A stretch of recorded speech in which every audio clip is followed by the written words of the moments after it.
Hello everyone! Welcome again to Nav's Cooking. Mga moms, isa sa ako ang problema inig gabi is unsay sad ano na mo inig dinner. So thankful kay ko kay nakoy na store nga shrimp og chicken balls, so mao toy ako ang i-upgrade karon. Human ako mang merkado kay namalit ra ko dito og string beans, onion, pepper powder og pineapple tidbits. Giandam na dayon nako sila pag abot nako sa balay. First is akong gihugasan og slice ang string beans. Naasabday ko yung napalit nga kamatis, tapos naa ang onion, naasab ko gikuha dira gamay nga garlic. I-slice lang ako siya ginagmay kay aron mo blend sab siya sa ginaling nato nga shrimp og chicken balls.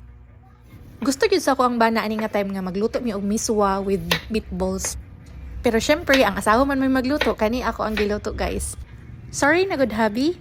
Dili man guting ulan so wala na lang ko nagmiswa. Pero naganahan ra sab akong husband kay mas una man ko niundang kaysa niya. Okay, so una na ko gigisa ang kamatis. Gisunod dayon nako ang bombay, ang ahos or garlic.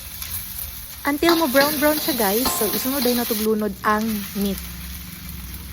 Since meatballs man ni siya din na guys, di ayon ako siya upukay aron mabulag-bulag siya.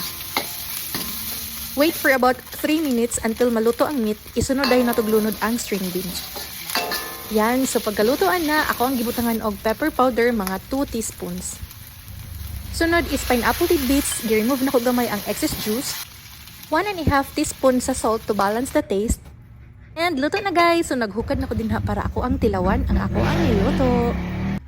So guys, sa 12 bowls nga ako ang giluto, ubay-ubay ming nakakaon, kinakahatag rasab ko gamay nga sudan dito sa ako ang ugangan.